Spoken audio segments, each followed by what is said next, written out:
There we go.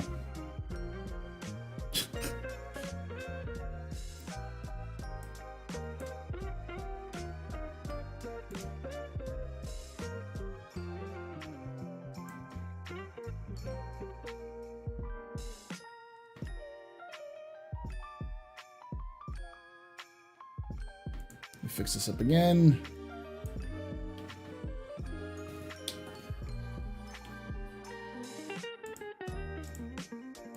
This time my internet went out.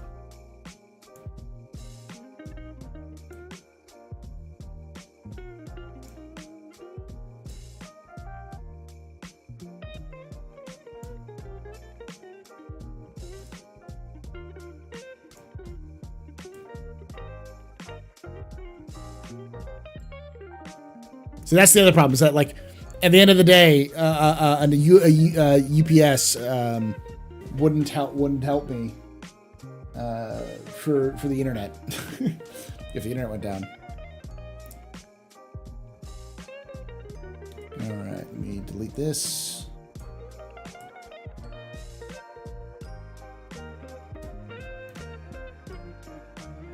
There we go.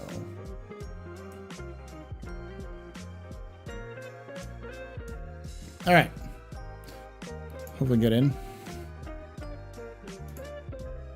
Starlink's not really good for streaming. I'm finally back.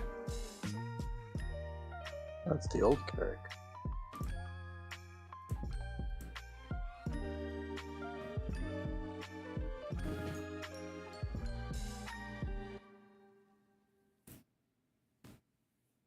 Hi, Paul. I'm drunk and I love your channel. Thank you, easy peasy. Are you my internet connection? Because it feels like my internet connection's drunk.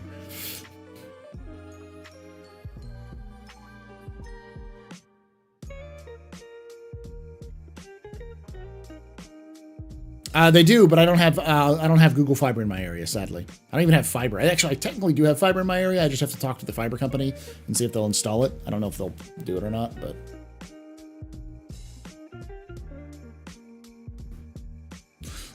I freaked out because I got a 19K and I was like, oh my God. Oh God. Oh, great. I got this problem again.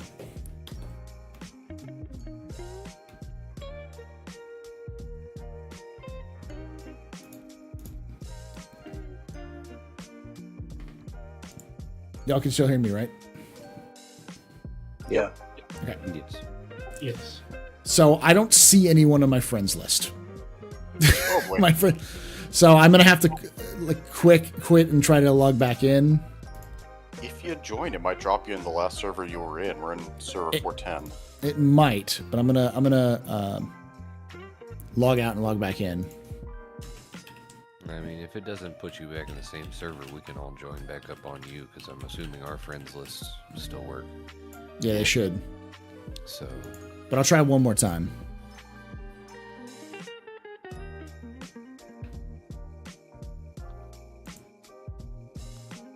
Degraded performance right now? Okay. No, that's from the 20th. That's from the 19th. The 20th doesn't have anything up there. But I guess this has never been resolved, so.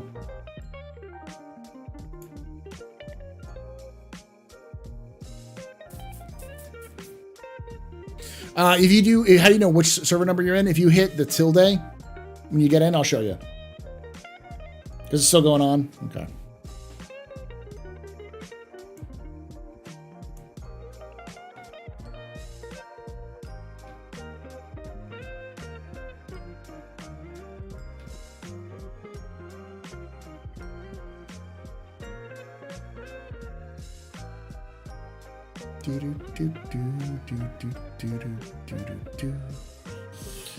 Just want to thank you, Astro, for those lore videos. You make an awesome way to wind down the end of the day. So much more awesome lore. Glad you're around to share it. Thank you, Buck.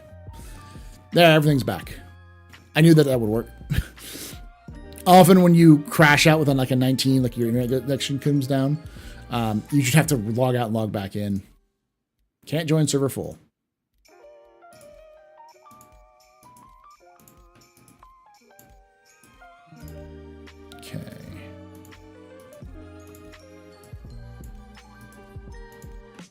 You want us to back out?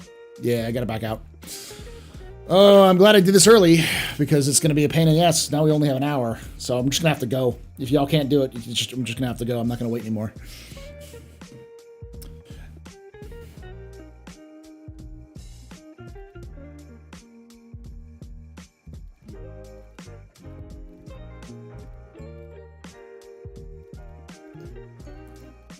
Everything's going perfect, yeah.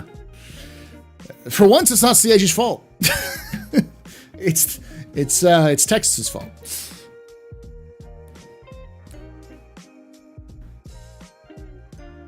I blame it strictly on Austin. Probably Austin's fault. This time, yeah. That's not Dallas. I'm okay.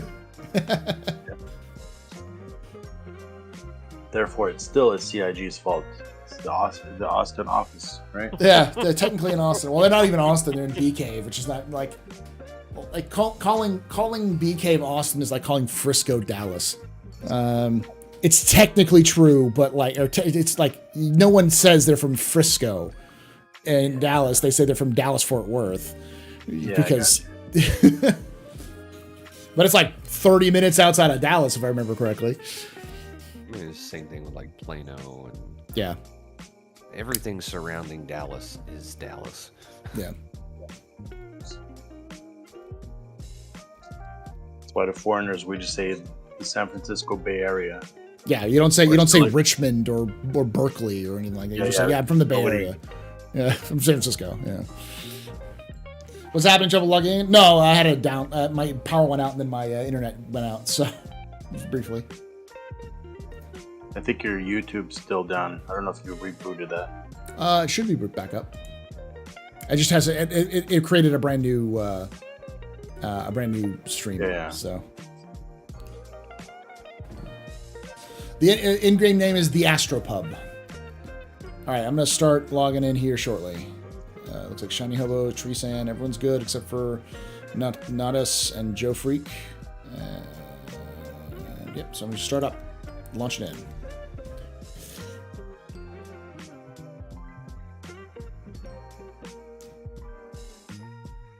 Hey, Bucktorn. Locals hate it when you say San Fran. Yeah, you just call it the city. Not a lot of people call it San Fran. I was born in San Francisco, so I was raised in the Bay Area, in the East Bay. I was born in San Francisco, raised in the East Bay by a Texan and a Louisianan.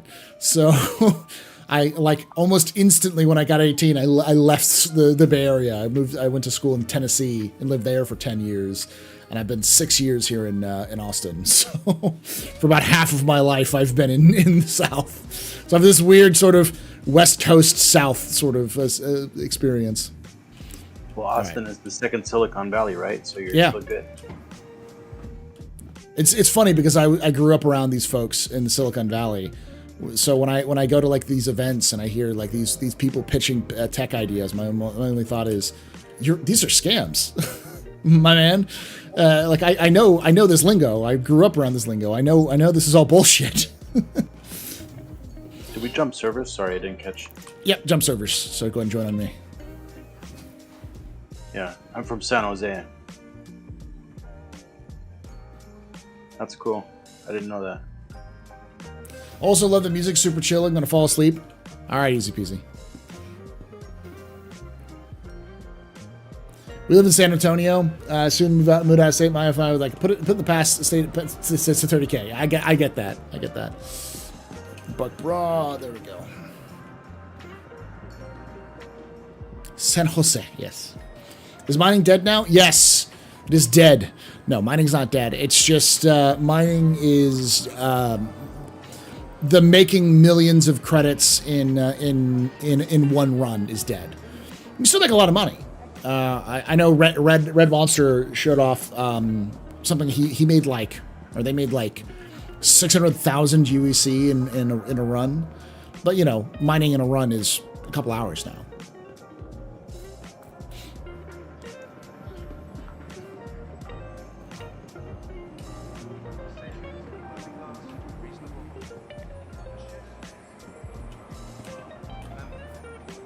Mole is a lot more. Server. Nice. Yeah, the mole is. Oh, by the way, I'll show you how you see the servers. You go R tab Display info 1. I'll try display info 4 probably. So if you look at the top right, you'll see it'll tell you the server. You're just going to look through it. It says shard ID. So the shard ID for this one is 1220. So this is server 1220. Went to school in Tennessee too a few moons ago. Nice. Yeah, I went to MTSU, Middle Tennessee State University. Lightning Thieves.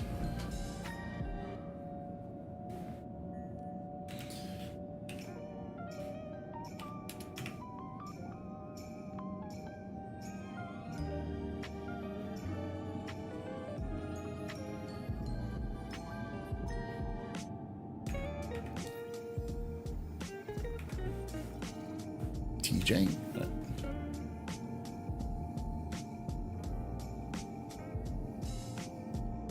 Yeah, there's a lot of things that have changed. It's going to change even more as you go into as we go into later the year. Oh, that's a Tally, a Star Runner, a Freelancer. This is new. Yeah, I checked before the convention started. The same ships we had before the convention started. It looks neat. They are cool. There's even a Saber Raven out there. Mm-hmm. What, outside? Yeah. You, by the trams, you look down. There's a parking area. Oh yeah.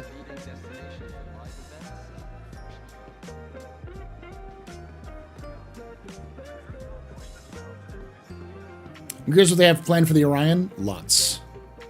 Oh God.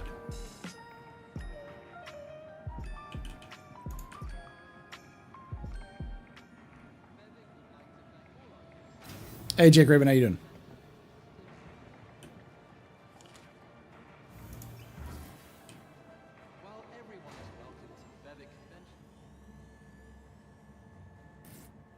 The big RSI miner is probably going to be just an upscaled version of the somewhere between the mole and the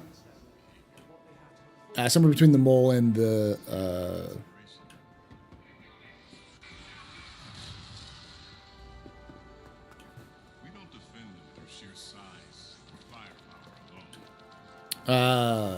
somewhere between the mole and the Orion. It'll probably have a small refinery, almost certainly, just not a major one. Probably be something like the Starfarer in size, I would assume. Yeah, I'd imagine it has refineries the size of the Expanse, with the so it's like smaller refineries, but like a ship the size of the Starfarer. Hold it, spaceship. Take away my space Suit. You can even take away my space lasers. No pupus. But you can never, ever take away my space game.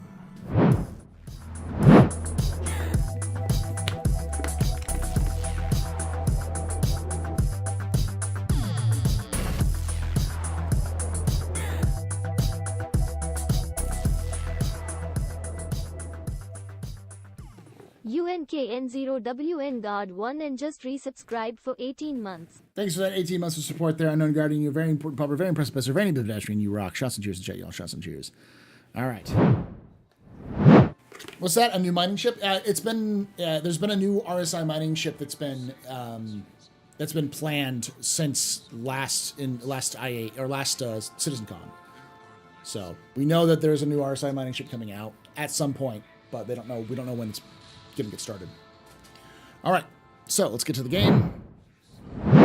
I'm going to get to live. All right, adding a stream marker, and we're going to get started. Everyone else can catch up if they need to. In fact, I'm going to also audio.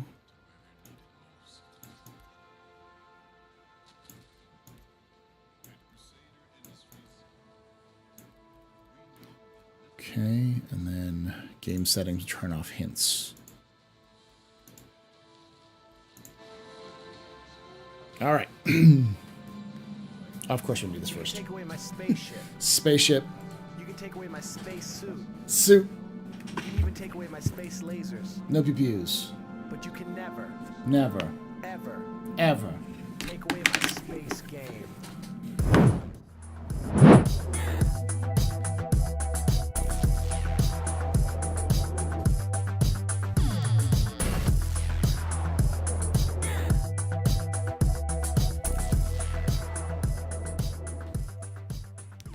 Logarithan just resubscribed for 8 months. Thank you so much for that, Logarithan, for that Twitch Prime sub. You are a very important public, very impressive, persevering pedestrian. This is your fault. You're the reason I'm drinking tonight. Shots and cheers in chat. Y'all, shots and cheers.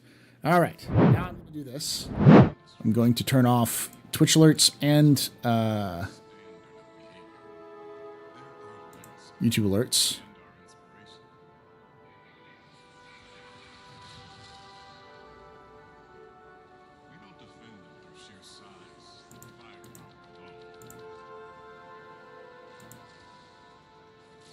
There we go. And I turn off the SFX so people can't spam it. There we go. All right. I'm glad, Jake Raven. Thanks for watching that. But damn, we didn't get this. Listen, we got to look classy in here. I've been looking classy in Star Citizen for 6 years. All right, I'm going to start the thing in 3, 2, 1.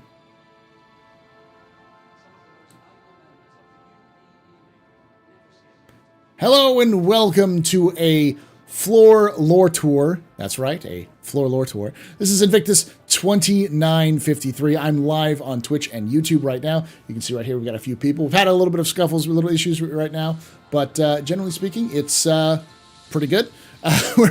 We're starting into there at least. For those of you who don't know what this is a floor tour of the... Wow, that is very, very loud. I'm just going to turn off that entirely because that audio is just annoying. All right, for now. This is where we do a floor tour, like a tour of the floor of events, usually Invictus and IAE, where we talk about the ships of the floor, and then we also talk about the various other parts of the ships, their lore, their background, to kind of get some context what these ships are, and just know what's actually on the floor for you to rent every so often. So we'll do this today, and then we'll do another one tomorrow, and then so on and so forth. So right now, let's figure out what's on the floor for MISC, Mirai, and Crusader here at Invictus 2953. All right, come on, join me. Let's go. In fact, before I do, turn on the background music again. All right, so to get started with, this is Invictus. So Invictus Launch Week is a tradition where where the Navy effectively launches its new recruits during the beginning of Invictus, and at the next Invictus is when the new recruits of the Navy come back from training. It's a tradition that dates back to the First Tavaran War, when the first major interstellar conflict humanity was part of. It's where it gets its name from Invictus Base on Mars, which is the first real training facility for, that's the scale that humanity needed to train millions of troops to fight in that war. So it's been a tradition that's been passed down since then, since the 2541, I think. So it's been an almost 500-year tradition. Recently it's been a kind of showcase for ships and other things that serve in the Navy. So let's come over here and talk a little bit about Crusader Industries.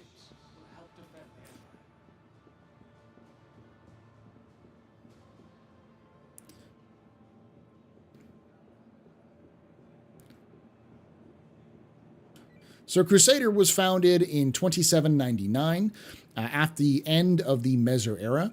It's founded by a man by the name of Auguste Dunlot, who has an interesting long story about him, but effectively he was an orphan who was orphaned by the Mezzers, dragged himself out of poverty, got a degree, became an anti-Mezzer radical, and eventually helped in the overthrow of the Mezzer regime. Became part of the new government after the fact, and ever since then, he was trying to improve the life and see improvements that he wanted to see in the UAE. Unfortunately, while he was working in the government, he found out that you can't really do anything without making money. So instead of working in the government, he founded his own company, which became Crusader Industries. And most of Crusader's money still goes to charity. Something like 80% of all of their profits are sent to charity. So it's a fairly philanthropic kind of company. With that being said, though, let's look at some of these ships that are on the floor here.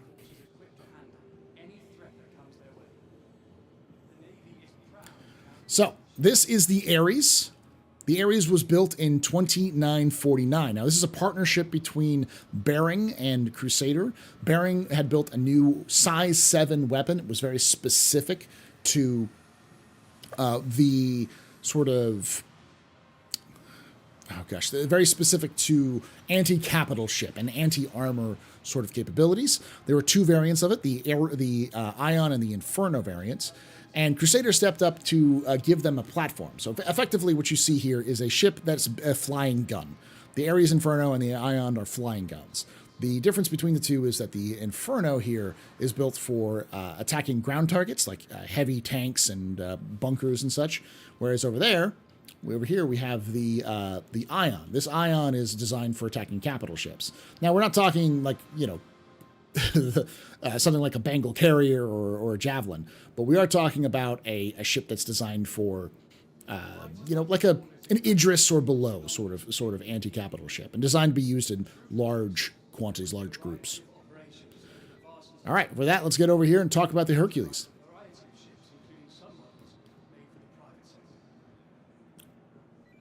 So the Hercules was built at the very beginning of the 29th century.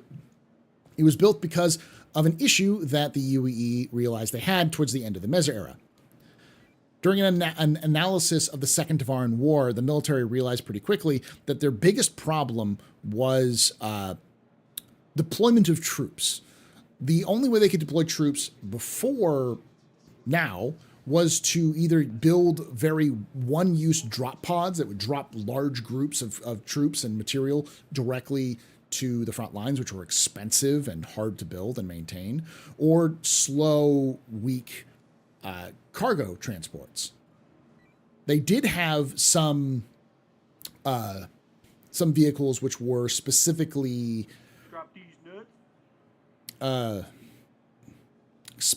designed for what was it? For like dropping troops into combat and such.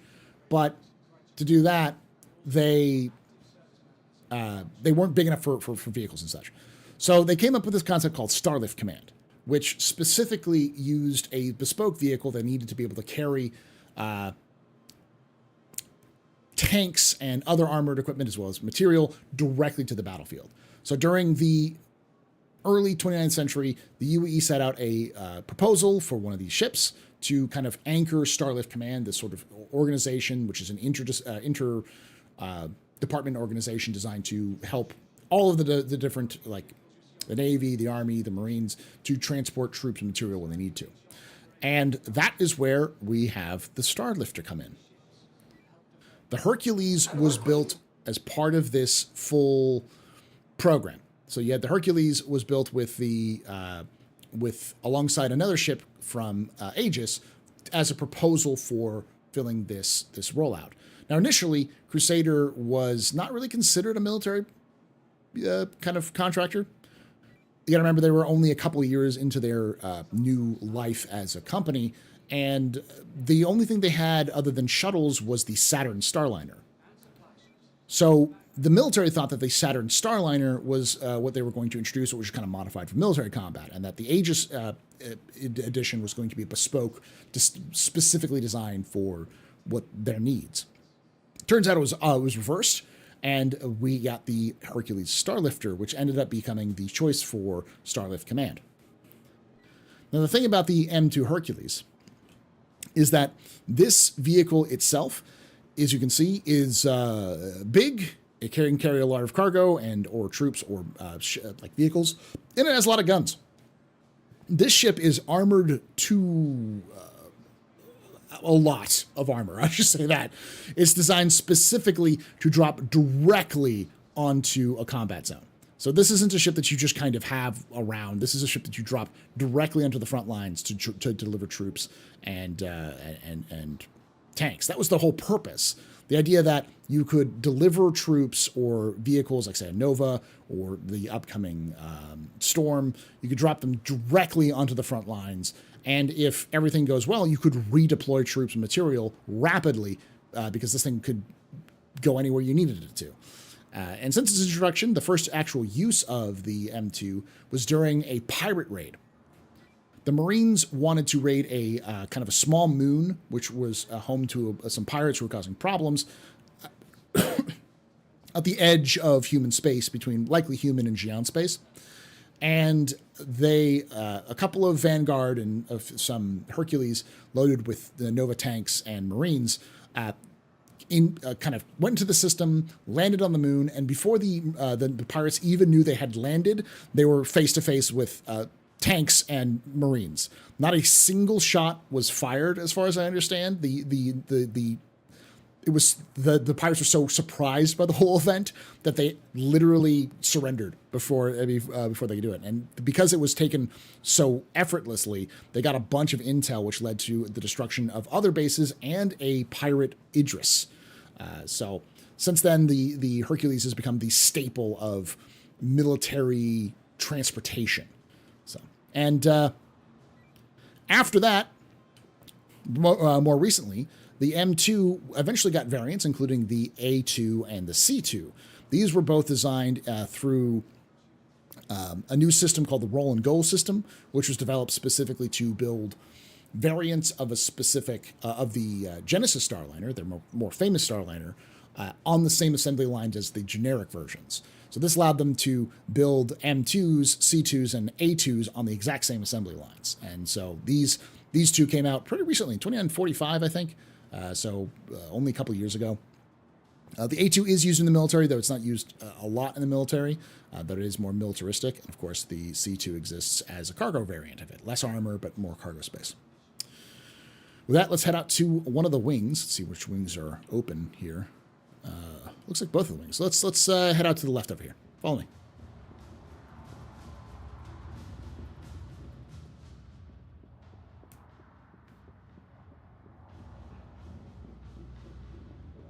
I should probably look at the map more before we go into these places, because I might just be walking into nothing. Oh, no, there's someone over here. There's a Mall of the Spirit in the basement. Yeah, we're gonna go to the basement after this.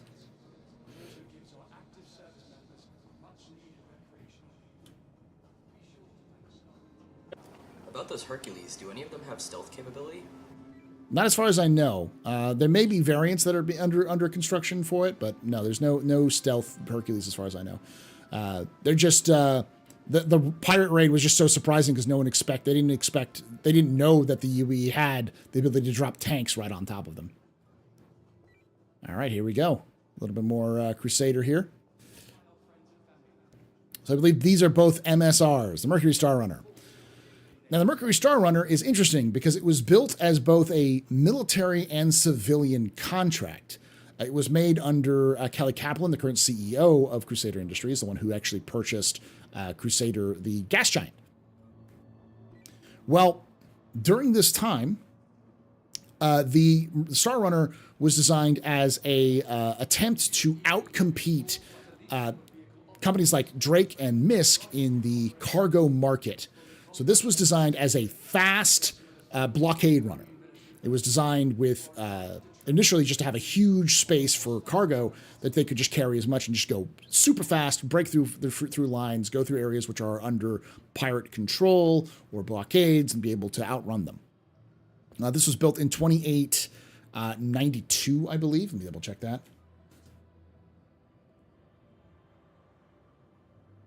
It is, in fact, 2892, yeah. Yeah, 2892. So this was built in 2892. It's actually one of the first ships to actually be built, designed and built in the Crusader planet on Orison. And it did really well. The problem was the goal of this was to kind of be a frontier cargo hauler, fast cargo hauler for frontier militia and frontier pilots. But no one bought it from the frontier. It was all built by the corporate interests who were already trusted and used a lot of Crusader's ships. So the rivalry with Crusader between Crusader and Drake kind of picked up when a couple of years later, or in the 2914, was when Drake released the Herald. And as a kind of a spite move, Kelly Kaplan decided that they were going to customize the MSR so it wasn't just a cargo runner, but a data runner. So this is effectively a revenge ship. What you're seeing before you is a ship designed to spit in the eye of Drake to try to compete with the Herald, the Drake Herald. And it's still used. It's used by the military as a data runner. It's used by and as a blockade runner. But it is also one of the only ships that has actually won the Able Baker Talent Challenge twice, which is another big kind of marketing thing. But yeah, it's from its very inception. It's been kind of a smuggling ship designed for the frontier, though not everyone used it like that. So, all right, with that, let's head out to the next wing over here.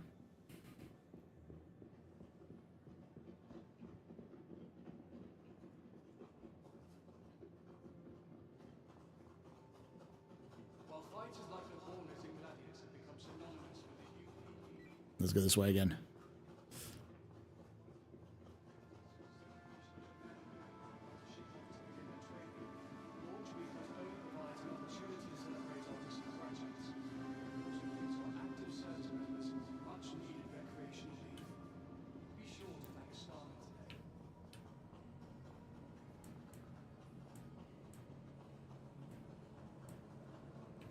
Some of the most valuable members of the UEE Navy never see a moment of combat. Logistics, support, and supply ships are the backbone of our fleet.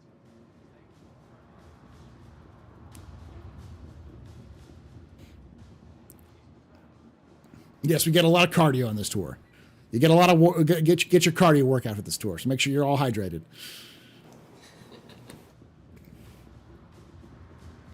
This would be a great spot for the PTV. And we're walking, and we're walking, and we're walking.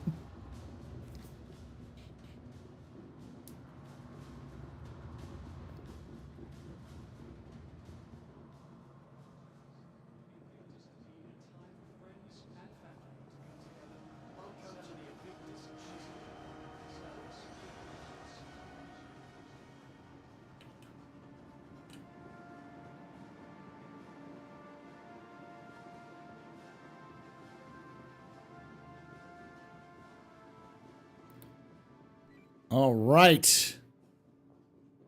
Welcome to the home favorite of Saisei, Mirai, and MISC. Now, we're going to get to the Mirai here in a moment, but let's go over here and talk about some MISCs.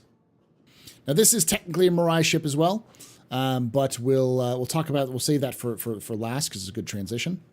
But we'll start over here. So these ships are all from the Musashi Industrial Starflight Concern. Now, Musashi Industrial Starflight Concern is mostly a industrial ship manufacturer. They have branched out recently and created a new sub-brand called Mirai. But it was founded in a fusion between two different companies, specifically in the early 29th century, to deal with a problem that happened at the end of the Meser era. At the end of the Meser era, there was a lack of ships. You see, ships had the end of the Meser era had a problem because many companies that built cargo ships were heavily tied to the Meser regime. And when the Mesers went down, many of the employees and executives and the people who owned those companies were tried for war crimes or were killed or fled because, they were afraid of being tried for war crimes. So this left that many of the civilian cargo market was just gone. It just disappeared. It meant that there was not a lot of actual many things left, including like parts to maintain some of these fleets. So everything up to the freaking Idrises were being used to fill this in. There was a huge problem for cargo marketing. And that's why MISC was formed. MISC was formed, and one of the first ships they made was the whole series of ships, which effectively saved the UEE and is still the backbone of the UEE today, especially the whole sea. And even the UEE military. They use those ships extensively for their logistics. But since then, MISC has kind of branched out a little bit more, including the MISC Freelancer, which is kind of the backbone of a lot of independent trading. This is a variant called the MISC. This is designed as a militia ship, specifically to help out local militias and security forces. I don't think it's used extensively by the UAE military, but I'm sure it's used at least for training in some cases. But this is just a freelancer with, instead of a cargo bay, come back here and we'll show you real quick. The Navy utilized a variety of ships, including some models made for the private sector. In the back here, we've got the normal freelancer kind of cargo bay. And then we have a bespoke missile system.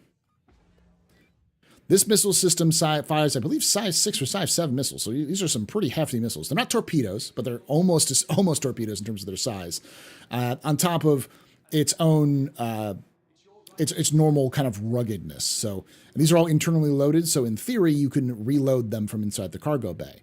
The thing that the Freelancer MISC was designed to do was effectively work as a Q ship. It was a ship that's designed to look like a Freelancer on all your scanners. And then when you get, by the time you get too close to realize this is not a Freelancer, it's actually a Freelancer MISC, it's already too late and you have missiles coming at you. So it serves its pretty role with mostly, and my guess would be colony support or convoy support, but we don't really know because there's not a lot of information about it. But let's talk about some of the other ones. All right.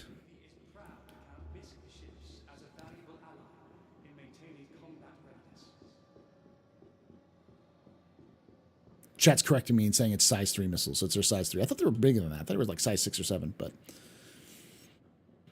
All right, so this is the Reliant Tana. Now, the Reliant is the first kind of foray into Xi'an technology. Now, MISC was one of the very first companies that had a traded deal with the enigmatic Xi'an species, who've been kind of the antagonists for humanity for quite a long time.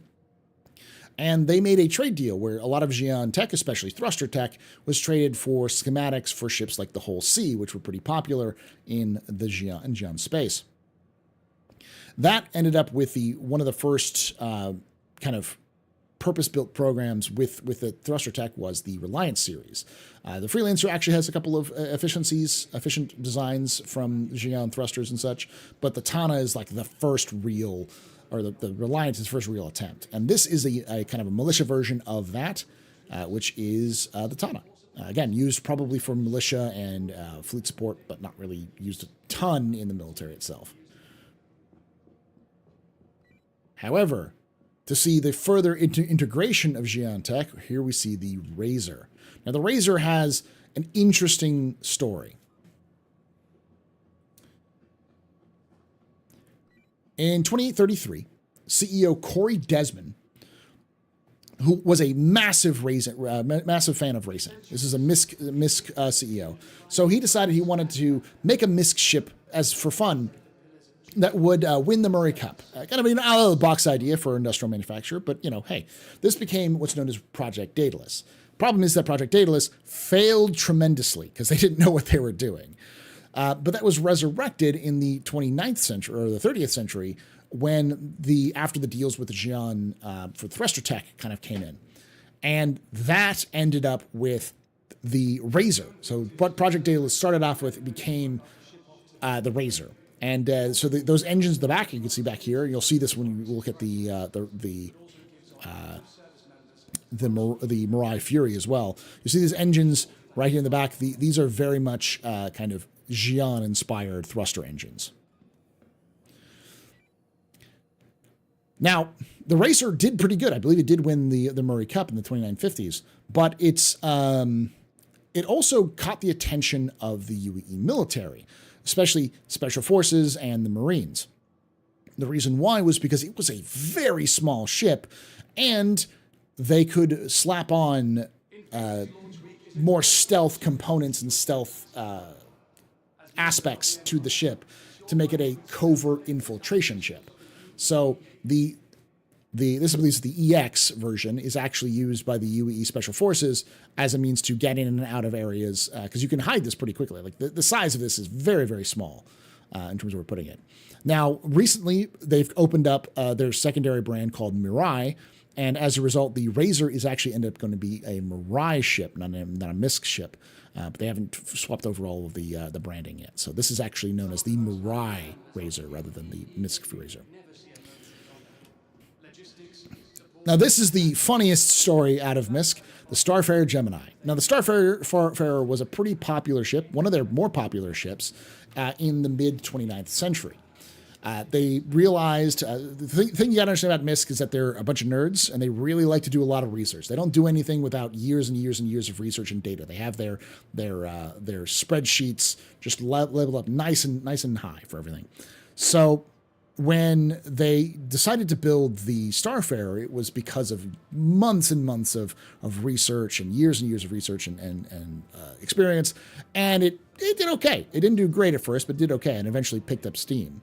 They also realized that the Navy definitely needed their own version of the Starfarer. But when they approached the Navy and showed them their reams and reams of data, the Navy just looked at them funny and told them to get out. They didn't trust who these people were because they were a brand new company at the time. They didn't really have any relations with the Navy. The Navy just, it was as if MISC just opened up the door and says, look, I have the numbers. You need to build this ship. And the Navy just like, I don't know who you are. Get out. So confused, they went back to their numbers and they realized that the reason why the Navy didn't want them to, didn't want a version of the Starfarer was because, well, the Navy didn't know who they were.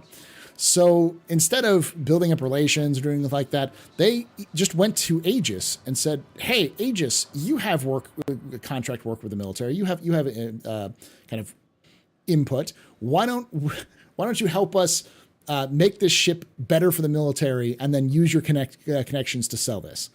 So Aegis, did some light contract work with them, changed some things around, and released the Starfarer Gemini. So the Starfarer Gemini is actually an Aegis and MISC combined ship. It's how MISC learned how to do military contracts. But it's extensive. You see these all over the fleets. They mostly are designed to support small to larger vessels in the fleet for in-flight refueling. So,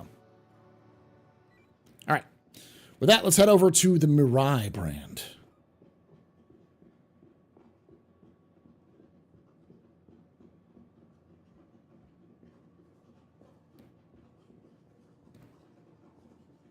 So this is the latest offering from MISC, from their brand new kind of offshoot known as Mirai, which is, I believe, Japanese for future. These are midget snub fighters.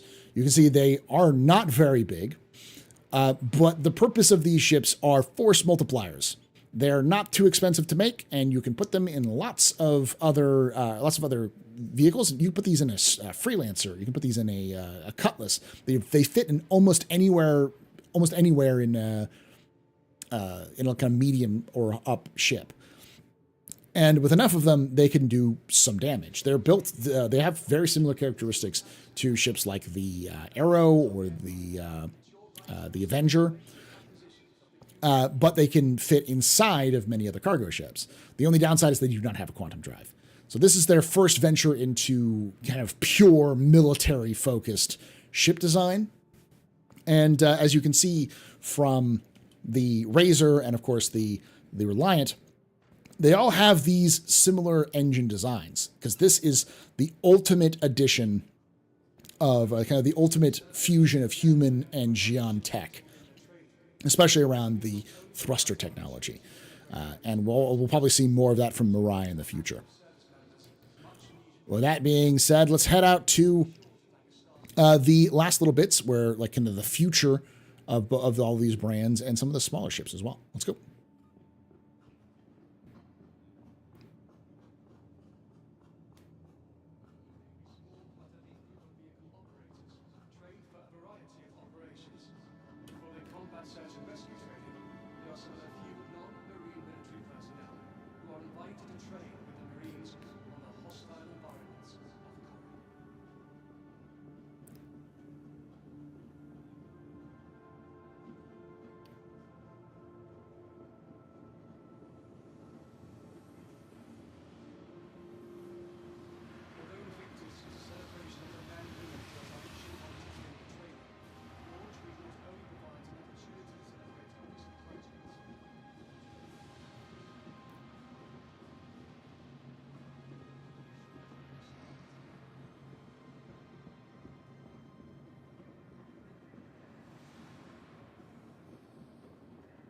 Gonna double check this real quickly, make sure there's nothing over there. Yeah, there's nothing over there. All right, good, cool. All right, come with me over here to the right.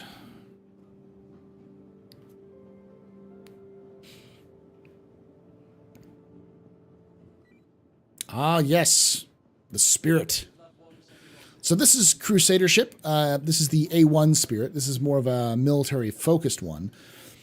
But along with that desire to kind of focus more into military ships, but also increase their civilian output, Crusader developed the Spirit as a new direction that they wanted to go in.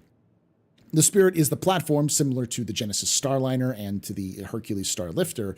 The Spirit itself is in that same sort of vein. It's designed as one of many different variants to come out. We may even see more than just those three.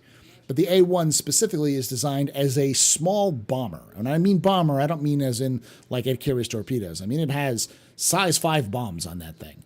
Several of them. So this is designed to carpet bomb, dumb bomb a site before kind of bringing in troops. And it's pretty small. It's about the same size as a Freelancer, so it's pretty compact for what it does. And it's also sold to civilians as well. Now, this is a brand new ship. It's only just been manufactured, and it's not even out yet. It won't be out until at the earliest later this year. But yeah, let's move over to the other one. I believe this is also another... yeah, this is one as well. We also have the A1, the E1, and the C1. So the E1 is a luxury variant of these, and the C1 is a civilian. The civilian version is just a cargo hauler. The E1 is a luxury personnel transport, and the A1, of course, is a bomber. So, all right, that's it. That is what's on the floor for Invictus 2953.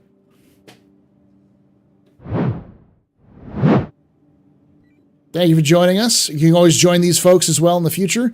We'll be live on Twitch at twitch.tv/theastropub, youtube.com/theastropub live, where we'll be doing this every new day of the event. So we'll be going live tomorrow, for instance, for more of this. And as always, remember to like the video, subscribe for more, hit the little bell icon, and follow us on Twitch as well for more content. And like I say every time, hope to see you someday in the black.